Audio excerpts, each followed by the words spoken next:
cho lên nhau luôn đấy.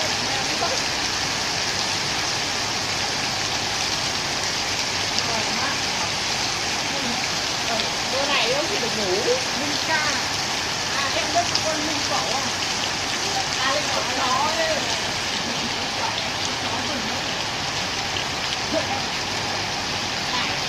Minh Cẩu.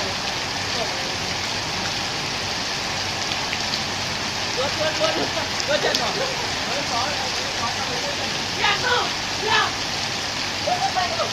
Hiếu, quay lại đây. Hiếu ơi, Hiếu. Đó đây là Tư. Hiếu ơi. Ê, Tư. Ê, Tư này. Đi ra nó quay lại đâu mà. Quay lại. Bạn Hiếu phải không? Đâu, không phải là Tư đây. Quay lại đây. Tư bạn mẹ. Tư bạn mẹ. Không nghĩ được. Đâu tao nghĩ là Tư nên tao gọi quay lại nó nói này. Nó gọi nó bảo mày bạn con chó. Mày bạn chó. Ở trên mày nó có cái nắp sạc này. Đang cùng sạc đây luôn lắm. Quay đi.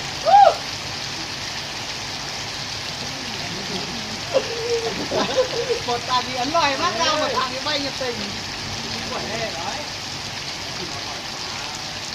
Trông như nó có mổ dậy. Địt mẹ mày leo cả lên ghế ngồi là đúng rồi. Thưa, nó hạt rồi luôn.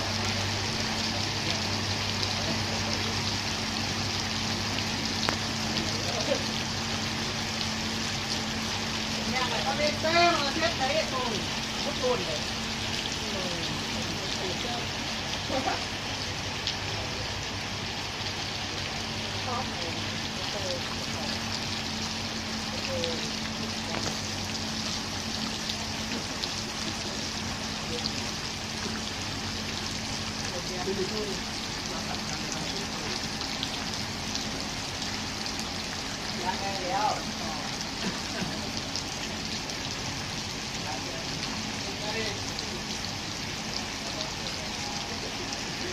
Đây có cái đầu có cái lỗ thỏ này.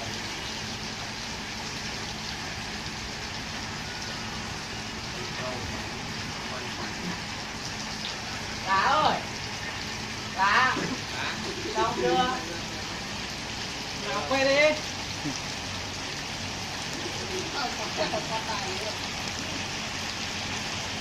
Đâu.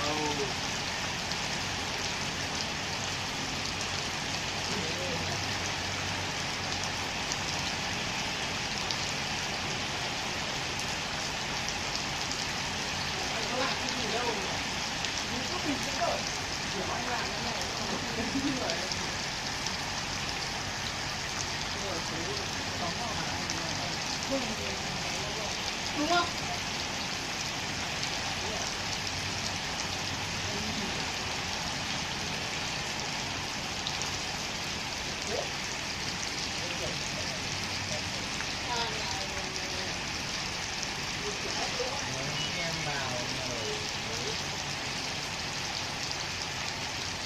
Sao?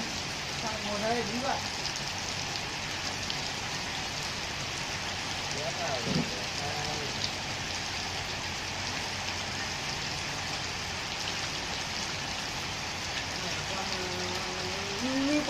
Lobo.